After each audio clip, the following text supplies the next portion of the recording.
Puro bass lang yan. Tapos maririnig nyo yung bubong, yumayanig. Ayan o. Ayan, yumayanig siya. Lakas. Ayan o. Oh. Titigasan natin yung ano, ibababa natin. Titigas yung bass niya.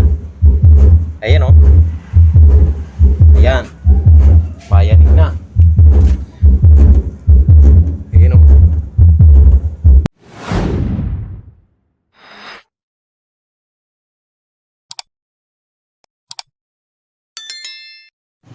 Ayan guys, magandang araw. So ito, may testingin tayong ano. Ito in order ko sa online. Low pass filter. So pang sub, pang bass pala. So para siyang ano, crossover. So sa mga mahilig sa sounds diyan, ayan ito. Pang bass. Kung gusto niyo malakas ang bass, ito ganito. Kaysa bibili ka ng crossover, so ganito na lang. So ayan, dalawa yan. So testingin natin. Ano siya, ang supply niya 15015. So na transformer. So pwede rin siyang 12012. So wala tayong available na 12012. So ayan, 15015. So dito siya. Meron siyang kabitan ng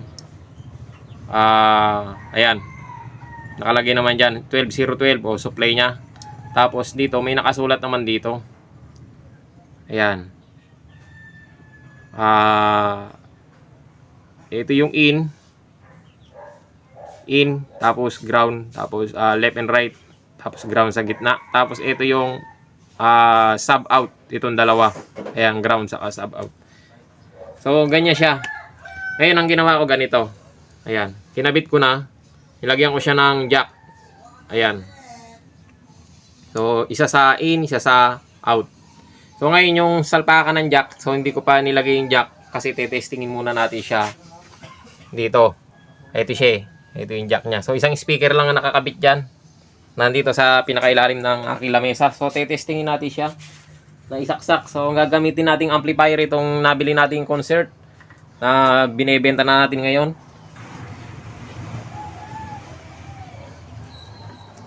Testingin natin.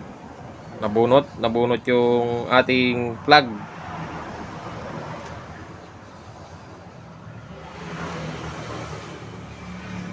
So ikakabit muna natin. So ayun, naisaksak na natin siya at gumana na. So gumagana na yung ampli natin. Pagaganahin muna natin siya ng hindi nakakabit yung low pass filter na binili natin, yung pang sub natin. So ito muna, amplifier muna. So ayun yung jack niya, ayan pa. So ngayon, testingin natin siya. Ayun.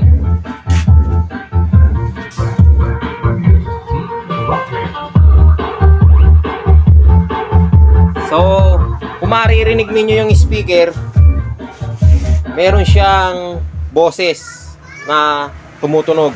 So may boses siya. Ngayon gagamitan natin siya ng sasaksak natin yung jack dito sa ating ginawang ano. So yung input ito ilalagay natin dito. So kinuha ko yan doon sa jack ng ano dito sa mismong likod ng amplifier. So ito siya. Ayan. Tapos yung karugtong nitong kulay puti na to, ito, siyang ipapalit natin doon sa pinagtanggalan. Yon. So wala pa siyang tunog kasi binaba ko yung volume ng amplifier. So ayan, binaba ko. Tataas ko to. Yan.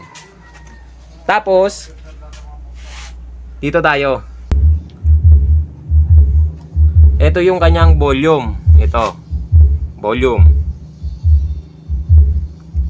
Sinagad ko na yung volume. Ngayon, dito tayo sa frequency. Yan. Yan yung mahinang frequency niya. Mababa. So, malambot yan tunog niyan. Ayan o. Pero wala kang maririnig na music dyan o nagsasalita. Boses, wala. O, iangat natin ng konti yung volume ng amplifier. Ayan. sa 10 o'clock. Tapos, iaangat natin to ng bagya-bagya. O, ibababa. Tumataas yung frequency niyan, tumitigas yung bass. Yan. Yan, tumitigas ang bass niya. So, wala siyang boses. Same pa rin yung ating music. Yung pa rin yung ginamit, hindi natin ginalaw tong cellphone natin. Siya pa rin yung tumutugtog. Pero, ganun. Ayan o. Yan. Tumitigas yung bass niya. So, lakas. Puro bass lang yan. Tapos, maririnig nyo yung bubong, yumayanig. Ayan o. Ayan, yumayanig siya. Lakas. Ayan o. Titigasan natin yung ano, ibababa natin. Titigas yung bass niya. Ayan o. Ayan. Mayanig na. Ayan o. Puro kabog lang yan, pero wala siyang boses. So, hinaan natin ng konti. So, ganun ang ano niya, ang epekto niya pag nakalagay yung ating low pass filter. Puro bass lang yan. So, kung gusto nyo, kasi pag gumamit ka ng amplifier, tapos sa mixer, equalizer, hindi mo mapapalabas yung talagang bass niya. Kasi may boses pa rin. So yun guys, sa mga may hilig sa music dyan, so ito, pwede kayo mag-order, lalagay ko na lang yung link.